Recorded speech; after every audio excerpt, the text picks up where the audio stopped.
के प्रायोजक हैं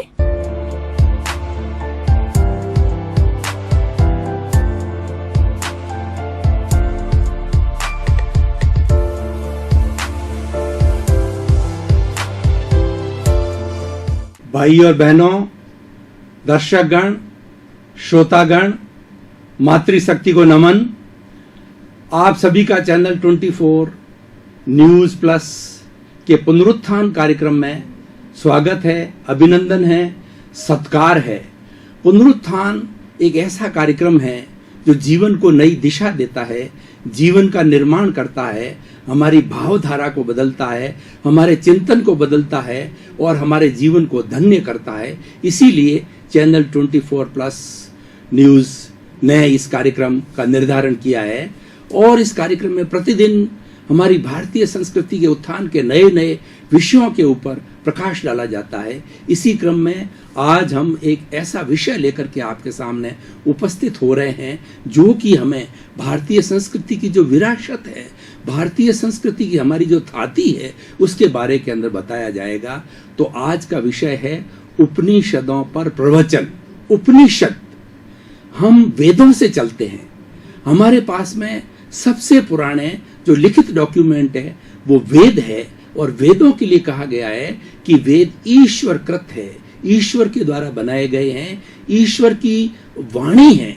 और ये वेद ऋग्वेद, यजुर्वेद, सामवेद और अथर्ववेद, इन वेदों में हमारी पूरी भारतीय संस्कृति की, मनुष्य की पूरी जीवन प्रणाली, जगत क्या है उसके बारे के अंदर पूरा चिंतन और किस तरीके से इस दुनिया का संचालन हो रहा है या होना चाहिए और हमारी सांस्कृतिक क्या मूल्य है, उन मूल्यों के बारे में बात की गई है। और इस वेदों के कारण ही हमारा देश विश्व के अंदर धर्म गुरु का स्थान ले सका, क्योंकि वेद मानवता का पाठ पढ़ाते हैं, वेद इंसानियत का पाठ पढ़ाते हैं और वेद एक इंसान को अच्छा इंसान बनने की प्रेरणा देते हैं। वही सारे सूत्र उसके अंदर लिए गए हैं।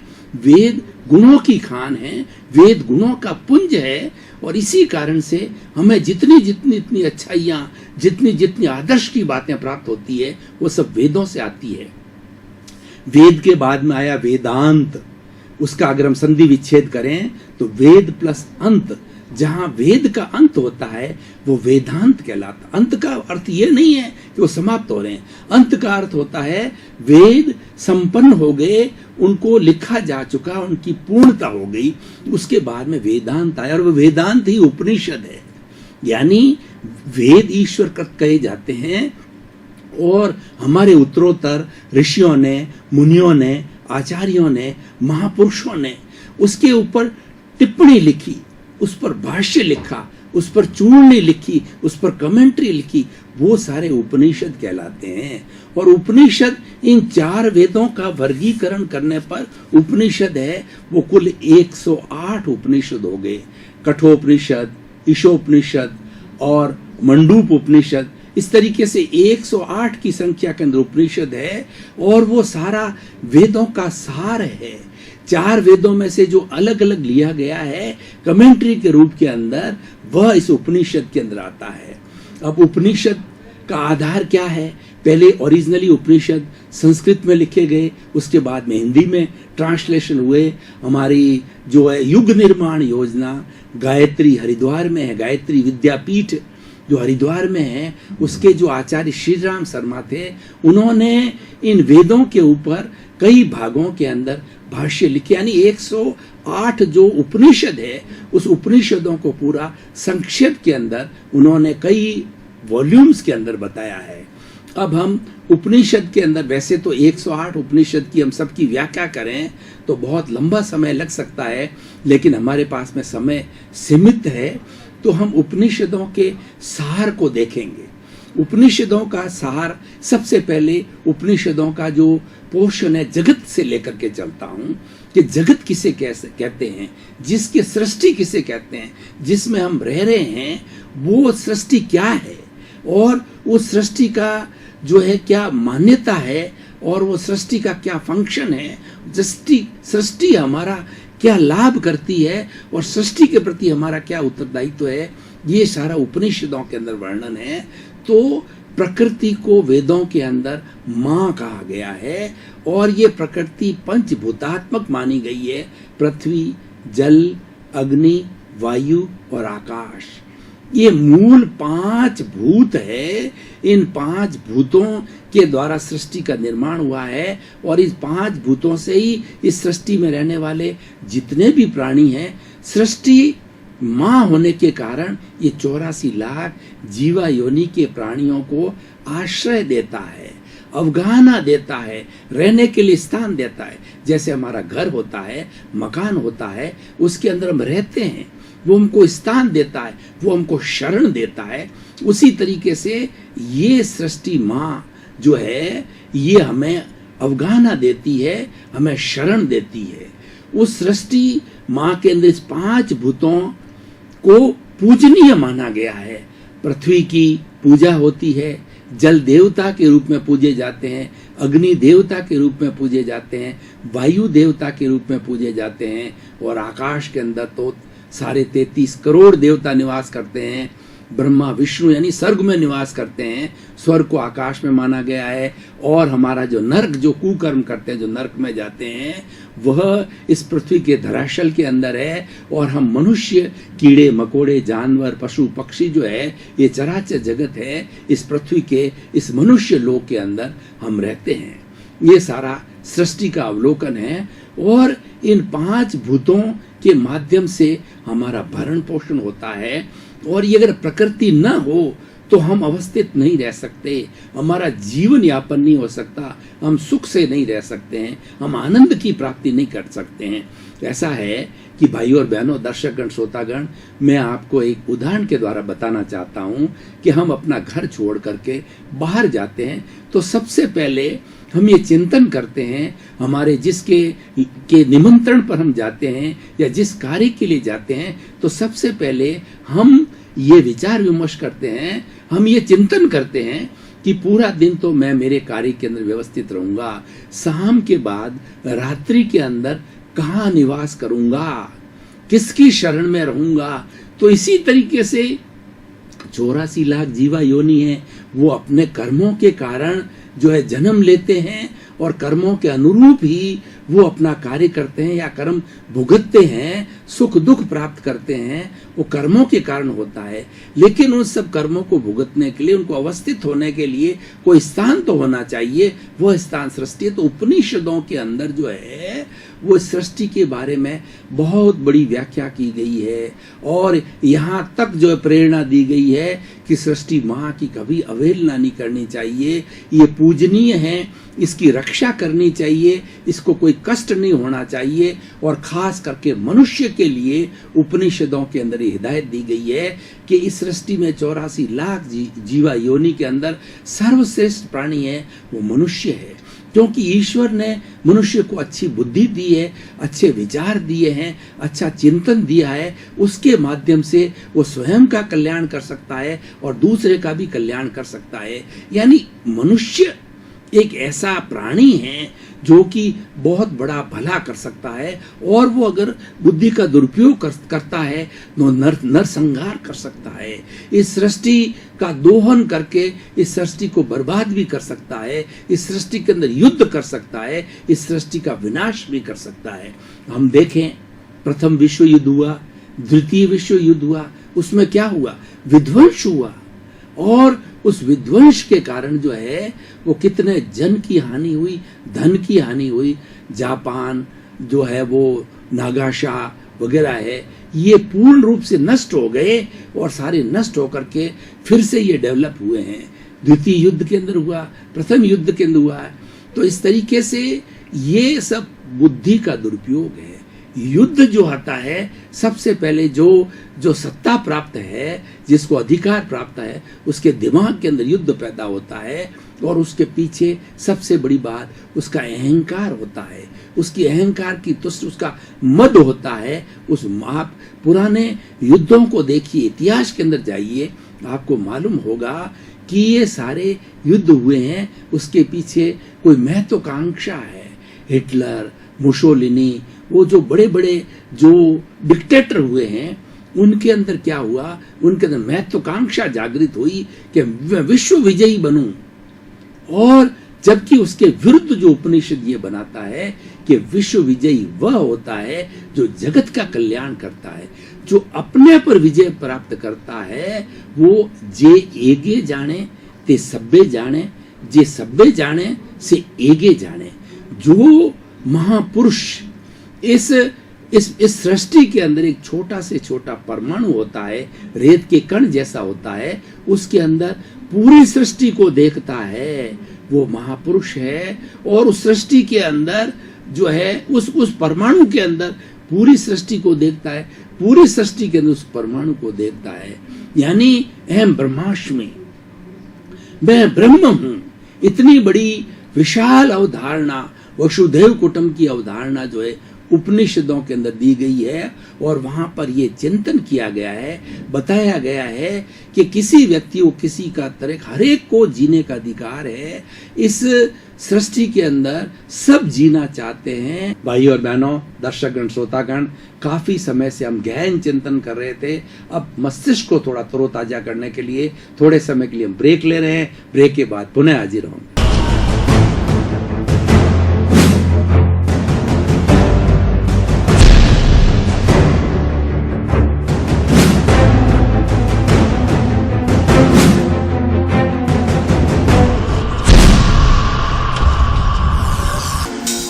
हमने थोड़े समय का ब्रेक लिया, अब हम तरोताजा हुए और तरोताजा होकर के फिर से हम इसी विषय पर गहन मंथन के लिए पुनः एकत्रित हो रहे हैं।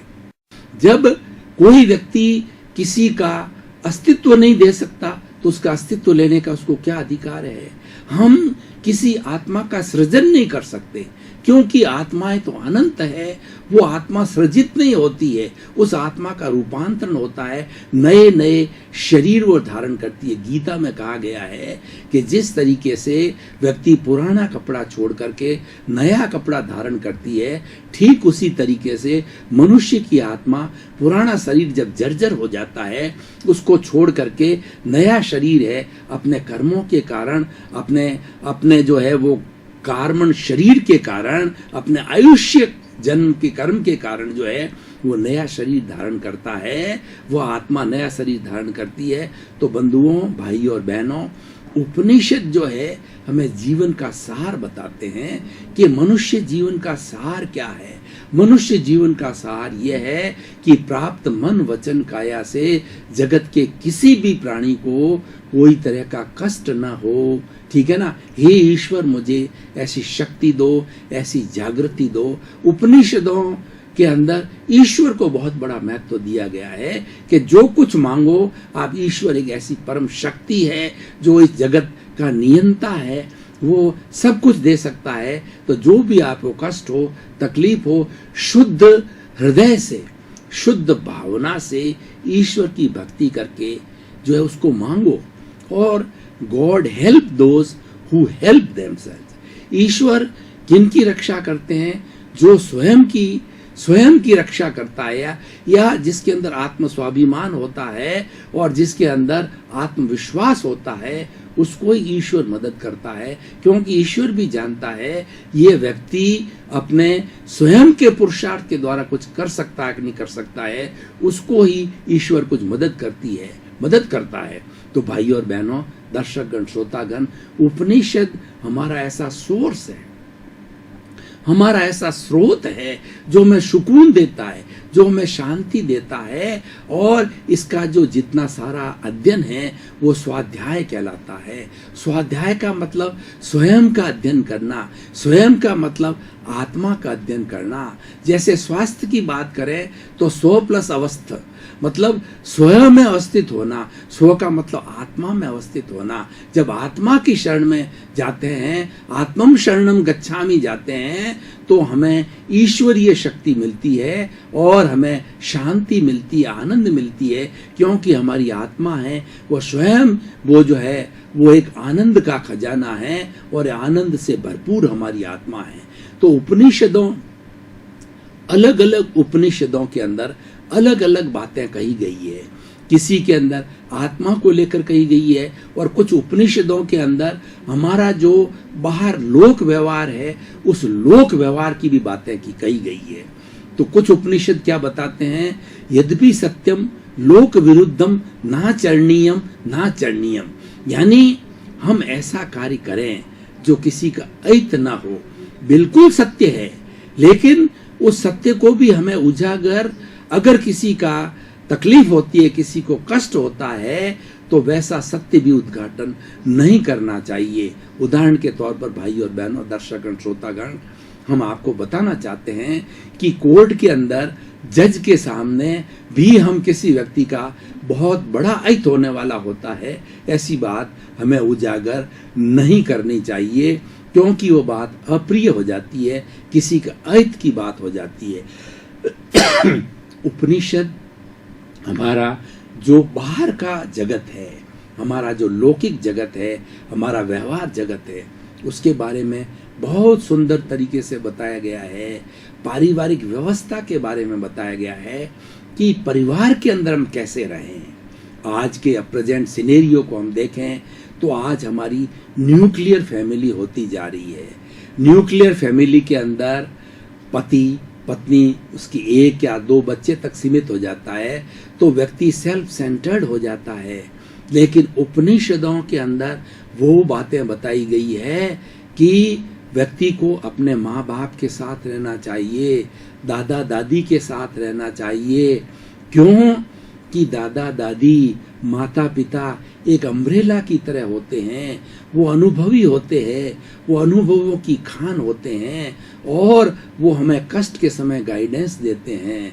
हम कभी भी बहुत त्रस्त हो जाते हैं, बहुत दुखी हो जाते हैं, हमको कोई रास्ता नहीं मिलता है, तो हम मित्रवत रूप से अपने पिता के पास जाकर के, अपने दादा के पास जाकर के, माता के पास जाकर या दादी के पास जाकर के अपना जो है वो कष्ट बताते हैं। उनके पास अनुभव है, क्योंकि जो जितने भी हमारे वृद्ध लोग हैं, हमारे सीनियर सिटीजन्स के बारे में उपनिषदों के अंदर बहुत बड़ी व्याख्या की गई है कि व्यक्ति को सीनियर सिटीजन के साथ रहना चाहिए, उनसे उपदेश ग्रहण करना चाहिए और उनकी आज्ञाओं का पालन करना चाहिए, क्योंकि वो अनुभव का खजाना, भाई और बहनों, दर्शकगण, श्रोतागण, हम आपको बताना चाहते हैं कि मनुष्य के जितने जितने सफेद बाल आते हैं, ये किस बात का परिचायक है कि सफेद बाल का अर्थ है कि ये अनुभव के अंदर गहरा होता जा रहा है। जो काले से सफेद होते हैं उसके अंदर अनुभव बढ़ता है, और अनुभव और प्रतीति ये बहुत बड़ी बात है। हमें ज्ञान तो पुस्तकों से मिल सकता है, हमें ज्ञान तो उपदेश से मिल सकता है, लेकिन हमारे भीतर हमने क्या ग्रहण किया और वो किस तरीके से ग्रहण किया और किस कठिन परिस्थिति में हमने अपने आप को किस तरीके से संतुलित रखा, हम कैसे प्रज्ञा पुरुष रहे। हम स्थित प्रज्ञ की बात आती है गीता के अंदर कि स्थित प्रज्ञ वह व्यक्ति होता है जो अनुकूलता प्रतिकूलता, सुख में दुख में, सर्दी में गर्मी में, आदर में अनादर में, लाभ में हानि में सम रहता। बंधुओं, उपनिषद हमें समता का पाठ पढ़ाते हैं। सारे उपनिषदों का अगर आप सार निकालें तो उसका सार आता है समता, उसका सार आता है संयम, उसका सार आता है करुणा।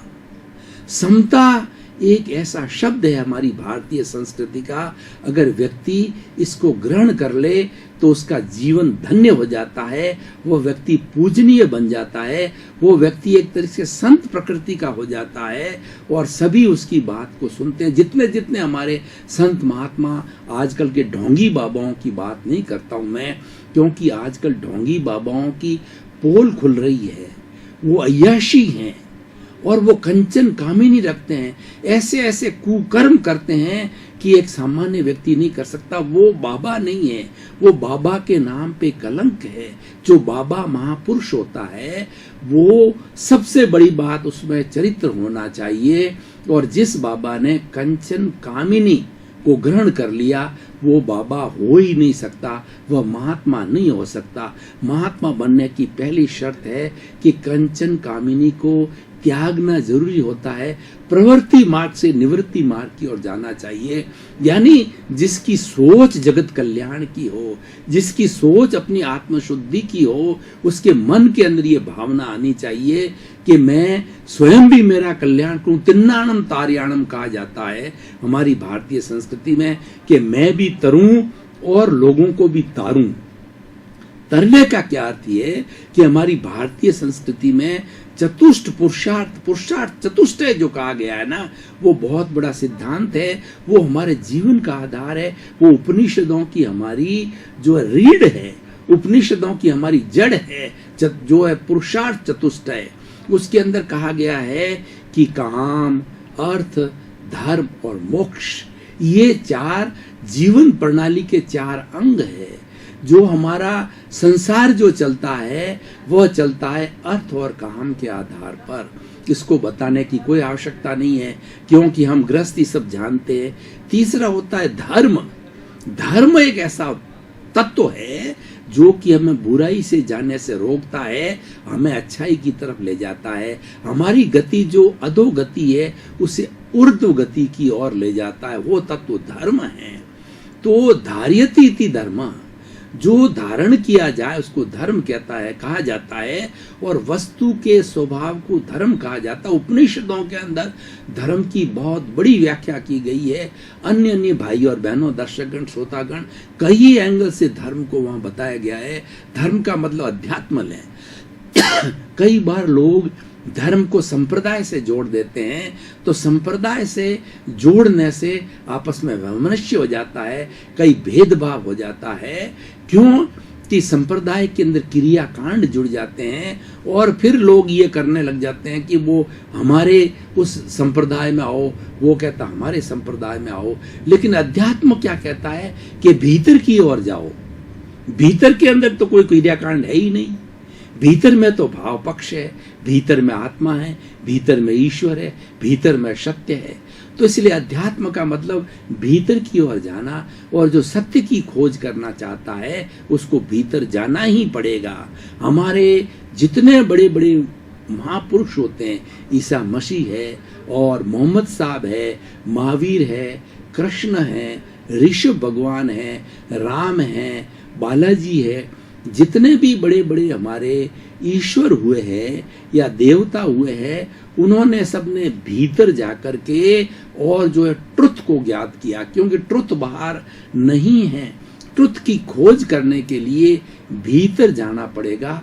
अपना सच में सेजा मैतिंग भुएसु कप्पे, यानी स्वयं सत्य खोजो।